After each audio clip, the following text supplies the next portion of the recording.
बिस्मिल्लाहिर्रहमानिर्रहीम।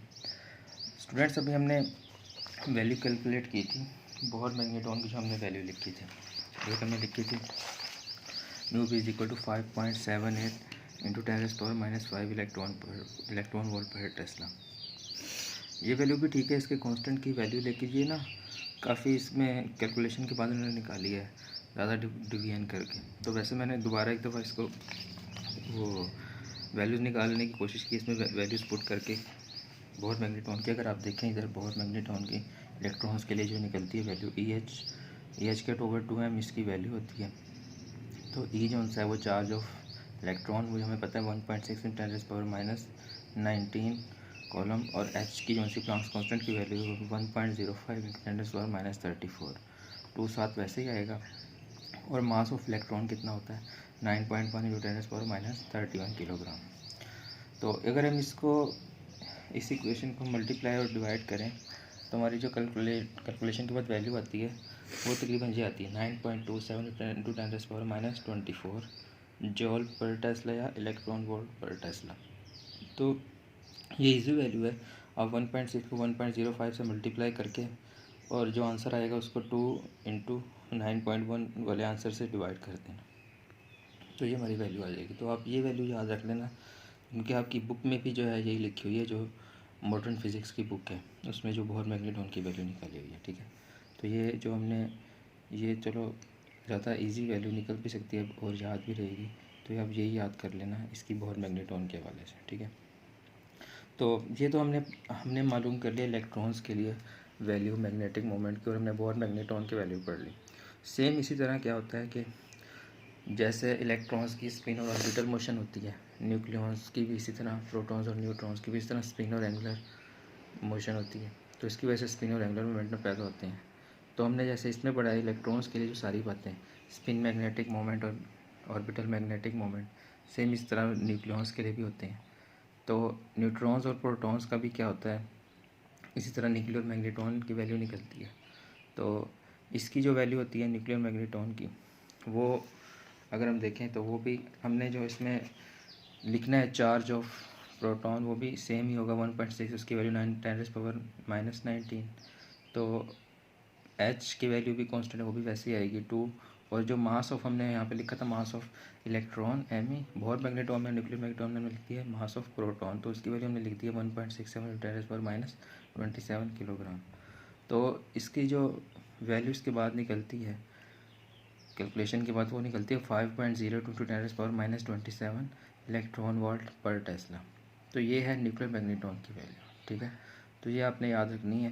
तो ये भी सेम उसी तरह जिस तरह हमने इलेक्ट्रॉन्स के लिए निकाले हैं मैग्नेटिक मोमेंट, सेम उसी तरह न्यूक्लियर मैग्नेट्रॉन के लिए भी वैसे ही निकलेंगे वैल्यूज़। तो ये इसमें है जो मेन हमें पॉइंट याद करने हैं, न्यूक्लियर मैग्नेट्रॉन कैसे निकालते हैं उसकी वैल्यू जो रखनी है, और बोहर मैग्नेट्रॉन की। ठीक है, तो 2-3 और हैं, 1-2 और बातें इसमें कैलकुलेशन है, वो भी हम पढ़ेंगे। तो इसके साथ ही हम एक और बात देखते हैं, प्रोटॉन और न्यूट्रॉन के जो न्यूक्लियर मैग्नेटिक मोमेंट है उसके बारे में। तो हमें पता है कि जिस तरह हमने पढ़ा है कि इलेक्ट्रॉन्स में होता है न्यूक्लियर मैग्नेटिक मोमेंट पैदा होते हैं, उस तरह प्रोटॉन्स के भी हम कहते हैं क्या है न्यूक्लियर मैग्नेटिक मोमेंट इसके साथ एसोसिएट करते हैं। क्योंकि न्यूक्लियर कोई भी चार्ज पार्टिकल है, ये जो न्यूक्लियर मैग्नेटिक मोमेंट है किस वजह से ये प्रॉपर्टी होती है, किसी भी चार्ज पार्टिकल में जो इसकी प्रॉपर्टी होती है इंटेंसिव चार्ज की, और इसकी वजह से वो जब ऑर्बिटल मोशन करता है और उसकी वजह से उसमें एंगुलर मोमेंटम पैदा होता है, तो हम कहते हैं कि वो किसके इक्वल आता है, उसकी न्यूक्लियर मैग्नेटिक मोमेंट की प्रॉपर्टी के इक्वल आता है। तो प्रोटॉन्स भी इस तरह क्या करते हैं, उनमें भी क्या होता है इंट्रिंसिक चार्ज होता है। ठीक है, उसकी भी चार्ज की वैल्यू होती है, और वो भी क्या करते हैं एंगुलर ऑर्बिटल मोशन की वजह से एंगुलर मोमेंटम पैदा होता है उनमें भी, और इसकी वजह से हम कह देते हैं कि प्रोटॉन्स में भी क्या है, वो भी न्यूक्लियर मैग्नेटिक मोमेंट की प्रॉपर्टी रखते हैं। ठीक है, तो सेम जैसे इलेक्ट्रॉन्स के लिए हमने पढ़ा था वैसे ही प्रोटॉन्स के लिए भी हमने पढ़ना है। इसकी ऑर्बिटल मोमेंट की वैल्यू होती है मैग्नेटिक मोमेंट की, इस तरह इसके स्पिन मैग्नेटिक मोमेंट की वैल्यू होती है।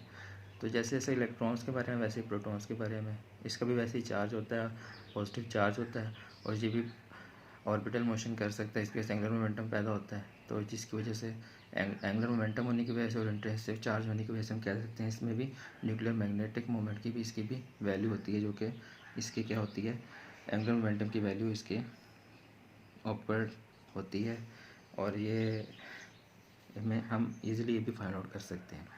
फिर हम जब बात करते हैं न्यूट्रॉन्स की, तो न्यूट्रॉन्स का तो हम कहते हैं तो न्यूट्रल पार्टिकल है, तो इस पर तो कोई चार्ज ही नहीं है, तो इसका कैसे मैग्नेटिक मोमेंट होता है।